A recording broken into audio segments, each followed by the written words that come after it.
जब सुने के होई भोजपुरी गाना, बस बजे के चाही गाना।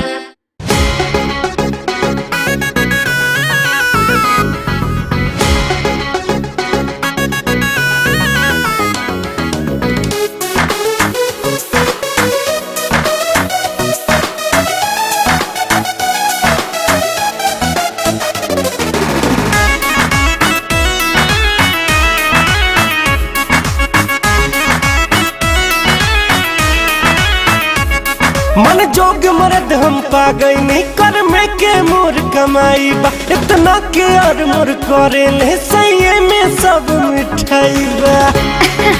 तब तो बड़ा भाग्यशाली बारू हो। मन जोग मरद हम पा गई नहीं कर में के मोर कमाई बा इतना के और मोर करे ले सही में सब मिठाई बा। सांझ से पिया डाल दे बेले फोन फ्लाइट मोड में सर्दी भर मोर बलम जी के सुते ले गोद में। तब तो बड़ा मजा आवत हुई हो। सर्दी भर मोर बलम जी के सुते ले गोद में। हाँ तो खूब मजा लूटा ना सर्दी में।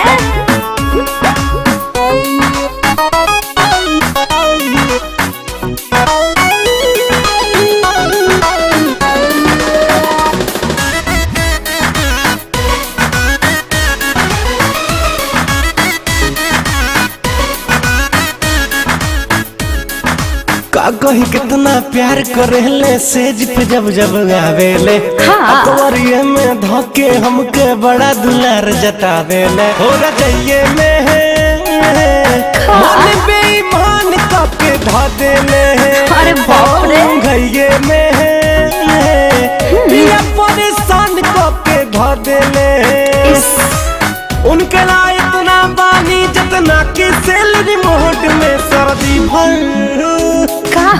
भर मोर बलम दिल के सुतल गोदा में। लूटा खूब मजा।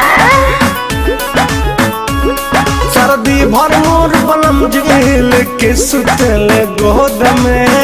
तोहरे नु राजा।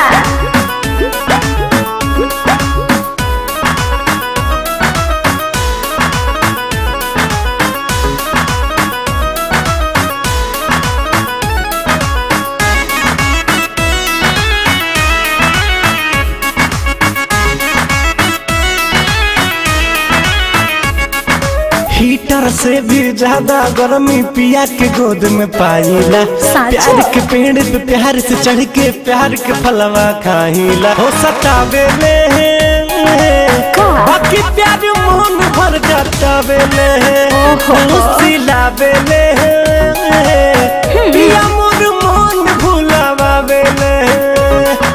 पिया देश के पवले बानी निर्मोही के सपोर्ट में सर्दी भर मोर बलम दिल के सुतेले गोद में। हाँ तो लूटत रहा। जाड़ा भर मोर बलम दिल के सुतेले गोद में। ठीक है ना।